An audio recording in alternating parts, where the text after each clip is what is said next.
Song చాలా బాగుంది. Main thing ఏంటంటే మనం ఇప్పటి నుంచి కాదు ఎప్పటి నుంచో చెప్పుకోవాల్సిన ఒక విషయం ఏంటి తెలుసా అండి, ఏ ఏ సినిమాలో అయినా ఎవరి సాంగ్స్ అయినా లైక్ మెలోడీ అనో లేకపోతే ఇంకోటనో ఏదో సమ్ ఉంటాయన్నమాట. బట్ మన పవన్ కళ్యాణ్ గారు సినిమా అంటే మాత్రం ఖచ్చితంగా ఒక మెసేజ్ ఓరియంటెడ్ సాంగ్ ఒకటి ఉంటుంది. సో అది మీకు ఇది సాంగ్ పార్టీ లాగా అనిపిస్తుంది కానీ పార్టీ సాంగ్ కాదు.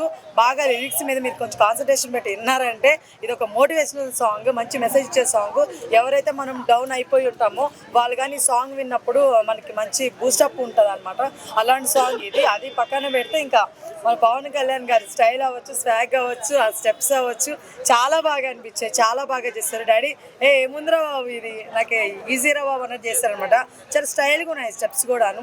దట్టు శ్రీలీలతో కూడా ఒక మూమెంట్ ఉంటుంది, అది కూడా ఆయన ముందుకు వెళ్తున్నా ఆమె వెనక్కి వెళ్తున్నది చాలా బాగా అనిపించింది. ఇంకా డిఎస్పీ గారు అయితే మ్యూజిక్ అదరగొట్టారు కానీ బట్ ఎక్కడ విన్నట్టుంది మ్యూజిక్. బట్ ఏం చేయలేము, కొత్తవి తీసుకురావాలంటే వాళ్ళకి కష్టం కాబట్టి. బట్ ఓకే, కొంచెం వినాలి తప్పదు. మరీ వరస్ట్గా అయితే లేదు, మ్యూజిక్ బాగుంది. ఎక్కడ విన్నట్టుంది తప్ప కొత్తగా ఉంది కానీ బట్ ఎక్కడ విన్నట్టుంది, అంతే. వరస్ట్ అయితే కాదు. పవన్ కళ్యాణ్ మీద కొన్ని ట్రోల్స్ వచ్చాయి అనమాట. డాన్స్ సరిగ్గా చేయడు, మూమెంట్ సరిగ్గా ఉండవు అని చెప్పి చాలా మంది ట్రోల్ చేస్తున్నారు. ఇప్పుడు పవన్ కళ్యాణ్ గారి డ్యాన్స్ గురించి మాట్లాడాలంటే please watch Johnny movie. Okay, మీకు డ్యాన్సులు తెలుస్తాయి. ఖుషీ మూవీ డ్యాన్సులు తెలుస్తాయి, అర్థమవుతుందా? బద్రీ మూవీ డ్యాన్సులు తెలుస్తాయి. సో ఇలా చాలా ఉన్నాయి. ఇంకా తొలి ప్రేమనా లేకపోతే తమ్ముడు, ఎస్ తమ్ముడు, దాంట్లోనే చూడండి, దాంట్లో కూడా డ్యాన్సులు తెలుస్తాయి, అర్థమవుతుందా? డ్యాన్స్ రాదంటే ఎట్లా మీ నాకు అర్థం కాదు. డ్యాన్స్ వచ్చా ఆయనకి. జానీ సినిమాలో నా ఫేవరెట్ సాంగ్ రాజు గాగురమ్మ అన్నయ్య అనే సాంగ్ ఉంటుంది. దాంట్లో స్టెప్స్ ఎట్లా ఉంటాయి తెలుసా మీకు? చాలా బాగుంటాయి అనమాట.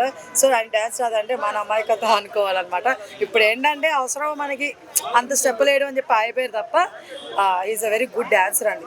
ఇంకోటి ఏంటంటే స్టోరీ మీద కూడా చాలా మంది చెప్తున్నారు అనమాట. అంటే ఒక గబ్బర్ సింగ్ లాగానే ఉంటుంది స్టోరీ అని చెప్పి నేను అలానే అనుకుంటున్నాను. బట్ నేనేమనుకుంటున్నా అంటే ఆ థీమ్లో వెళ్ళినా సరే స్టోరీ కొత్తగా ఉండేదో చూడండి. పవన్ కళ్యాణ్ కానీ కొత్తగా చూపించేలా చూడండి.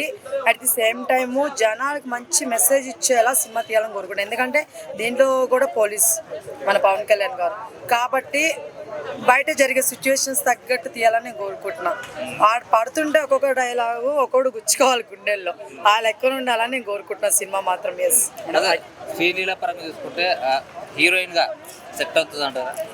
ఆమె హీరోయిన్గా సెట్ అయింది కానీ బట్ చాలామంది శ్రీలీల గారిని, రాశికన్నా గారిని, నాకు రాశికన్నా గారితే భయం అండి బాబు. ఆమె వచ్చిందంటే ఆమె చాలా బాగుంటుందండి, బాగా యాక్టింగ్ చేస్తుంది. బట్ ఎందుకు ఐరన్ లెగ్ అంటారు మరి, ఎందుకో నాకు తెలియదు కానీ బట్ ఉందని కొంచెం డిసప్పాయింట్ అవుతున్నాను. కానీ ఎన్ని ఉన్నా సరే మనకి లక్కీ పర్సన్, లక్కీ ఛాంప్ మన పవన్ కళ్యాణ్ గారు కాబట్టి సో కొట్టేస్తాం. అంటే అప్పుడు గబ్బర్ సింగ్ అప్పుడు కూడా శృతి హాసన్ పెట్టుకున్నప్పుడు బండ గణేష్ అతనంతా ఫ్లాప్ లో ఉంది అని నేనే చెప్తున్నా అండి. నేను ఇప్పుడు అదే డైలాగ్ వేస్తాను ముందర, ఎంతమంది ఎన్నున్నా సరే లక్కీ ఛాంప్ ఎవరు? మన పవన్ కళ్యాణ్ గారు, అంతే. మిగతావన్నీ లైట్ అండి. పవన్ కళ్యాణ్ గారు ఉండి మంచి నిజంగానే ఎంటర్టైన్మెంట్ చేసే ఒక స్టోరీ పడితే మాత్రం హిట్ అయిపోతుంది మన వాళ్ళకి. అది చాలు. ఆయన నిలబడి అక్కడ ఒక డైలాగ్ ఇస్తే చాలు. కాకపోతే అదే అడుగుతున్నాను, నాకు కెమెరామెన్ గంగతో రాంబాబు చాలా ఇష్టం.